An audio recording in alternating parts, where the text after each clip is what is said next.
Welcome to the Health KPI Podcast, formerly known as the Burnout Expert Podcast. In episode 1 to 35, we focused on stress from a burnout perspective, featuring solo episodes and interviews. Interestingly, during every burnout interview, none of the individuals realized they were experiencing burnout. Not one realized they were experiencing burnout until they were already on the path to recovery. So now, starting from episode 36 on, we are changing our approach, changing our name, and looking through the lens of performance. I will begin with solo episodes where I'll teach you how to track essential health data, eliminate guesswork, and save you time and money while enhancing your performance. It is time to take tangible progress in improving your sleep, energy, focus, and moods, which will ultimately boost your productivity, performance, and leadership capabilities in both your career and your home life with your family. Every episode will be beneficial to you. So let's dive into today's episode.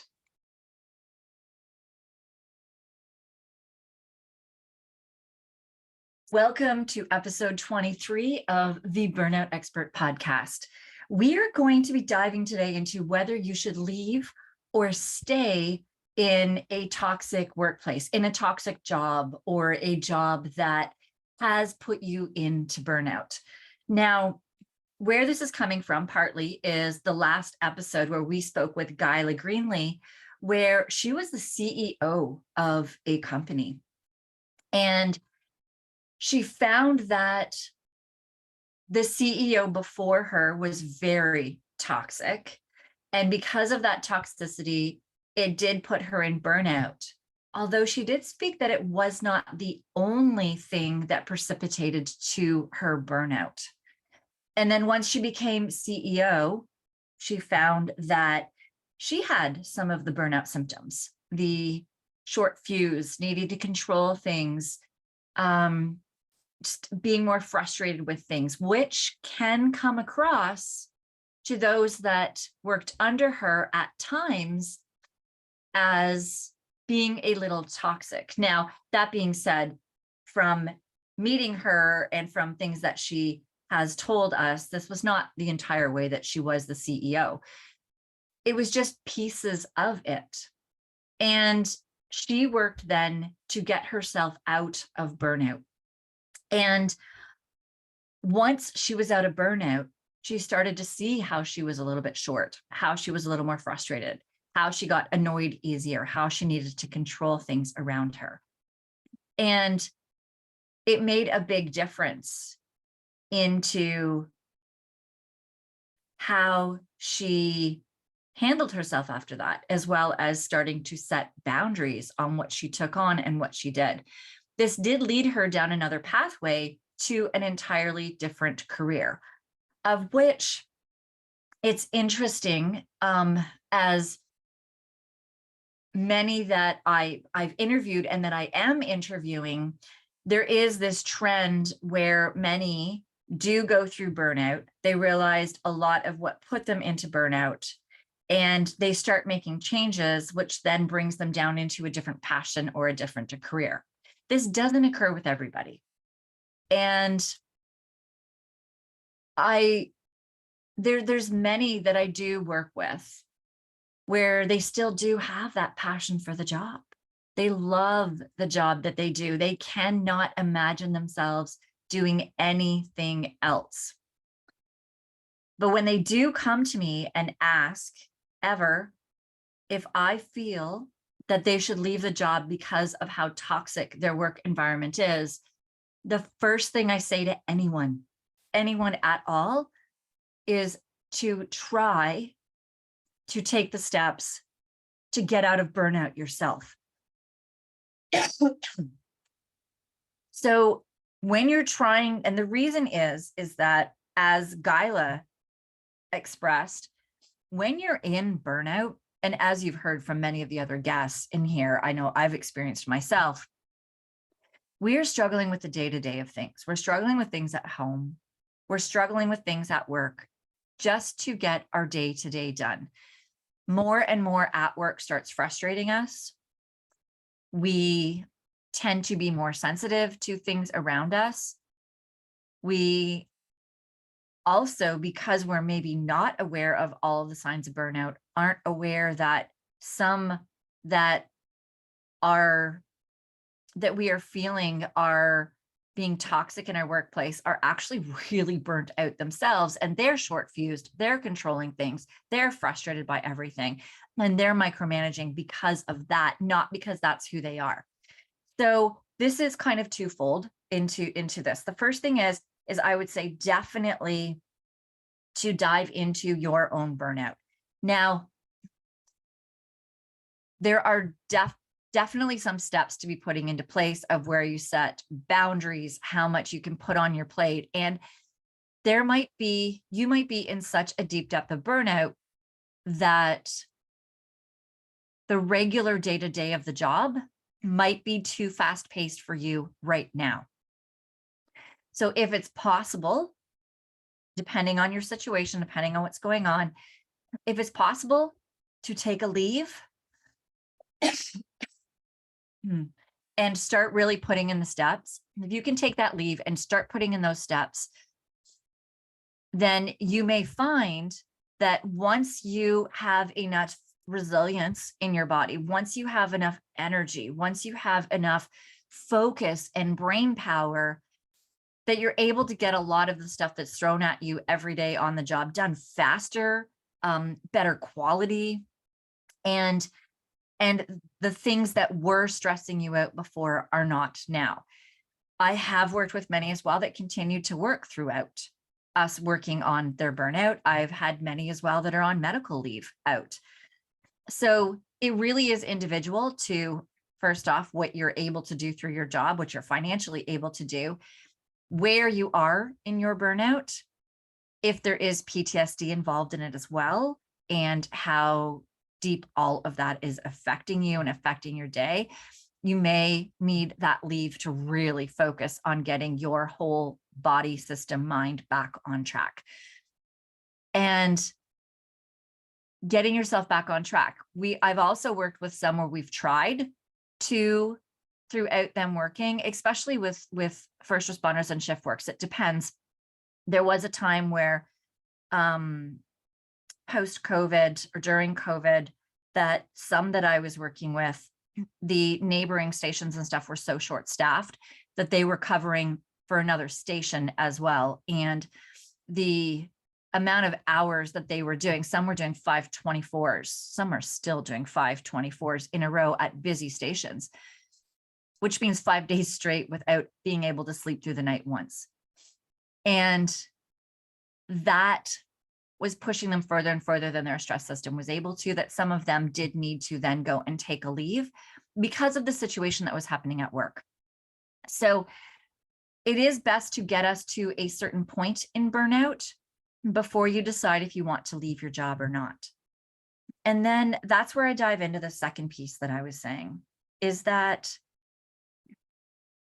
the person as well that may be toxic, or the people, I would highly suggest, if it's possible, I know you can definitely do this in services, is to go back and check and see what they used to be like. Did they used to be better team player? Did they used to be better at, well, not micromanaging?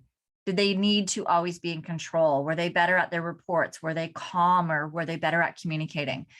If so, then it may suggest this person is really taxed themselves, which, depending on your rapport with them, could mean that you sit down with them and use crucial conversation skills that we spoke of in a past episode.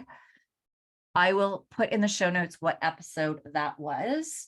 The crucial conversations and never split the difference. We talked about that in another episode. So what I would do first is find out if that person themselves is in burnout, and you can use some of these skills to approach them. Now, some of them are not approachable. I do know that I work with a couple of clients currently who they've gotten out of their burnout, and every once in a while they'll come back to me for a random session where we start diving into some things that are going on at work. And one that I recently had as well, we were working with somebody who was toxic in their leadership above them. And we started breaking it down and trying to figure out, okay, how can we address this? And starting to figure out different strategies and ways to communicate differently with that person to not trigger them. Because we know that it's not us. Like, this individual knew it's not them.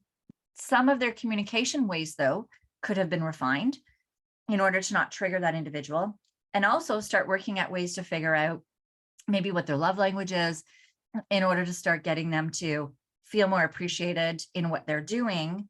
Because this individual themselves was already expressing things on how even in their position, they weren't feeling appreciated. And start building that trust between them to start maybe filtering some of this information about that they have learned about burnout. Now, that is not always possible. There are also, depending on the size of your company, the size of your service, if you are able to move laterally, it depends too on your specialty and what you're doing. There are definitely going to be times where that individual above you either has so much traumas in them. And this is the thing to understand, is when somebody is being very toxic, it's actually them protecting themselves from their past traumas. So, and from crap that's going on with them and their burnout and how crappy they feel themselves.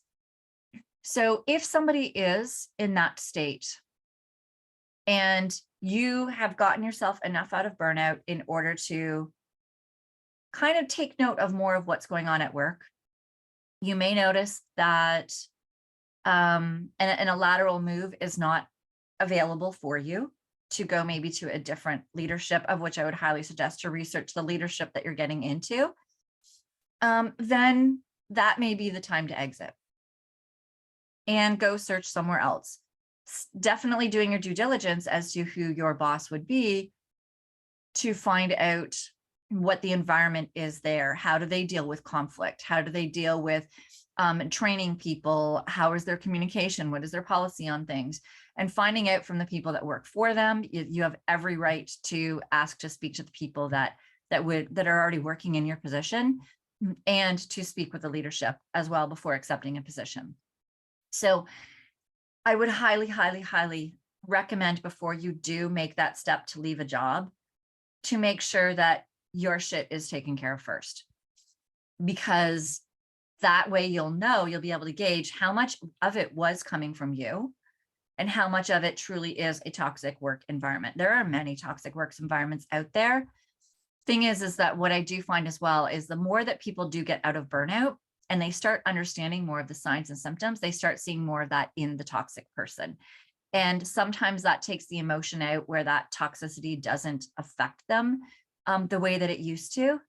And they're able to do their job the way that they want to, but that's not always possible. So what I would suggest for anybody is to definitely start getting out of burnout first, and then assess the situation. Unless it's really, really, really toxic, if it's possible, take a leave.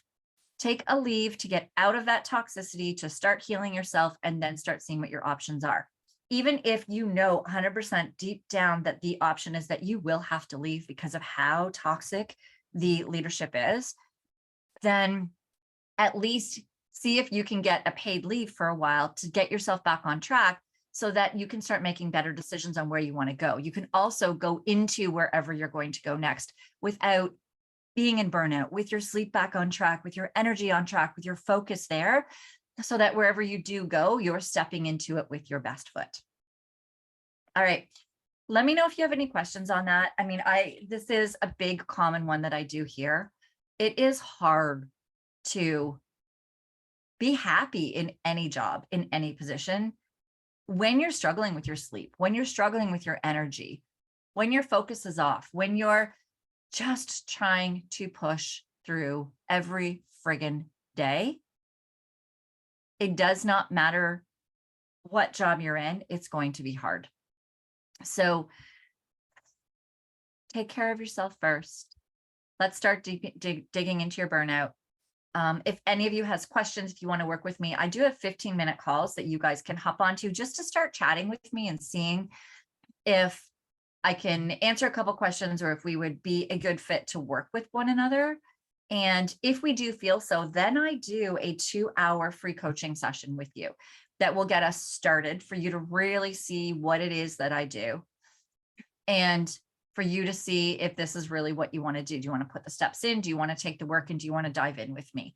And then after that, we just book individual sessions based on how often we plan on seeing each other. And it's so there's no pressure. So we have these 15-minute calls. If you have questions, definitely book one. The booking link is in the show notes. So go there. If you're not sure yet, you just want to maybe hear a little bit more from me as well, I have my mailing list. So you can go onto my email list. I email out every podcast episode that goes out. I send an email that goes along with it. And usually there's some personal stuff in that in there as well, or other stuff on top about burnout. So you can definitely go there and get more information, start doing more research, see what works for you. And if you do feel we would be a good fit and you want to get started, then book that 15-minute call. The link is in the show notes. All right, that is everything for today. I will see you in the next episode.